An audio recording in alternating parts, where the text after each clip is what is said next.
the skin in your drawings look similar to this?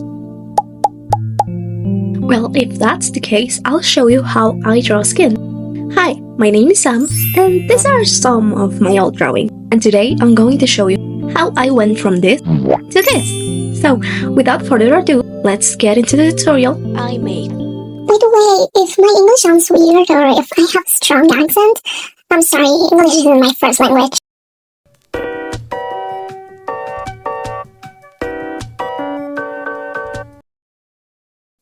It's time to add the shadows. To do that, go to the layer where the skin is, add a new layer, and set it to clipping, and change the blend mode to multiply. Now, the color I usually use for shading the skin is this one right here, which you can see on the screen. I honestly recommend using it because it works really well with any skin tone. For example, this one's light skin, but it also works good in darker tones. To be honest, I am not a professional at this, so I try to focus on areas where the light wouldn't reach that much, like under the chin or around the hair and so, just to add more depth into the drawing, and to avoid it looking flat. Like I said, I am not a professional, so sometimes I just go with what I think looks good, not necessarily what's 100% realistic, so yeah, sorry. But if you know more about that stuff, then go ahead and do it right. Don't be like me, I guess. For certain areas, I like to add a bit of a blur using the blur tool in Eva's Paint. It's not the best, but I think it does the job, and it gives a little nice touch, like on the elbows, as you can see in the video. I sometimes do that to make it look a bit more natural or realistic in a way. Like I said, even though I don't think it's absolutely necessary to know how physics work and how to do shadows exactly, it is very important to at least have a general idea of how it works. For example, on the legs, I try to follow the folds of the skirt that the girl is wearing in the drawing. Like I said, I don't think you have to know it like 100% to do it, but yeah, just to get a general idea, it's good.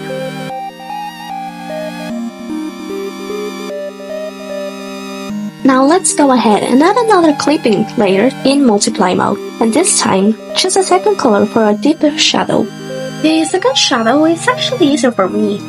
It's mostly about tracing over the same area and adding more depth to them. This second shadow helps a lot, and I like doing it because it gives the character even more depth. It makes them feel less what I'm really going for.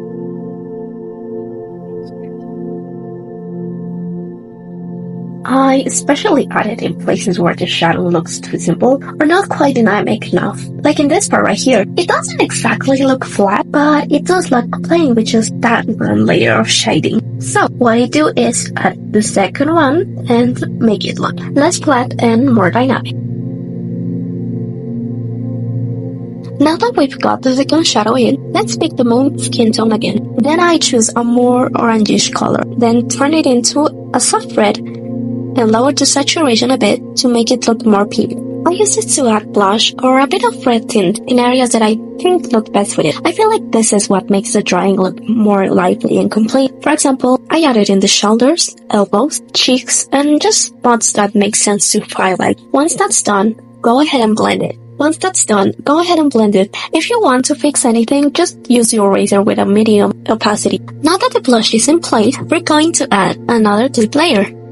And this, I feel, really gives the drawing warmth. Personally, I love doing this step because I think it makes everything look less flat. What I do is outline the liner with this new color, like I'm showing in the video, and basically just follow along the lines and go over them gently. Once the outline is done, just blend it in. If you think some parts look too pink, just erase it a bit like here, so it doesn't look like salmon pink or anything like that.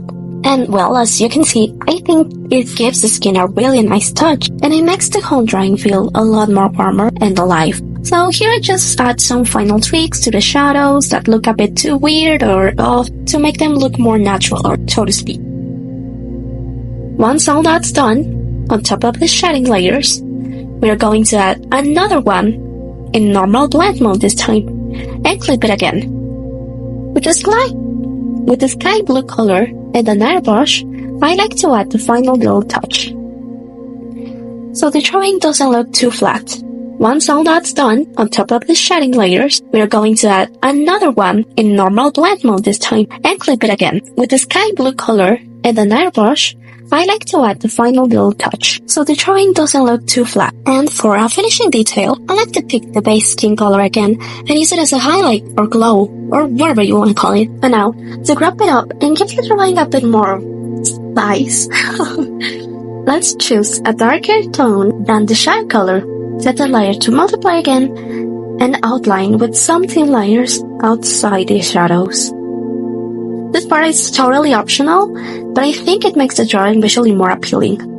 Although I sometimes forget to add it to my own drawings, but yeah, whatever. And we are going to do the same with the second shadow, this time using a tone that's similar to the second shade.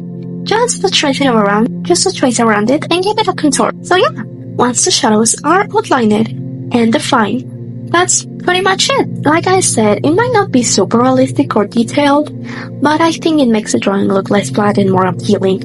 You know?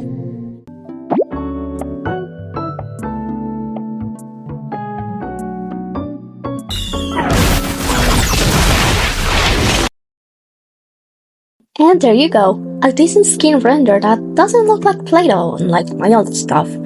Anyway, if you liked the video, give it a thumbs up and subscribe so the algorithm likes me and all that stuff YouTubers usually say. And yeah, that's it.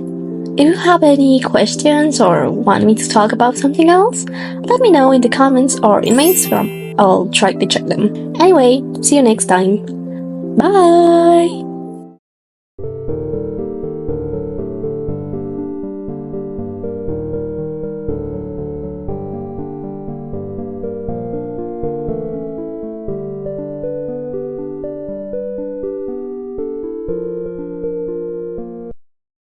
And then people started getting mad because she was hearing voices. And then at the end, she got cooked like a steak. Pretty good. I give it a thumbs up.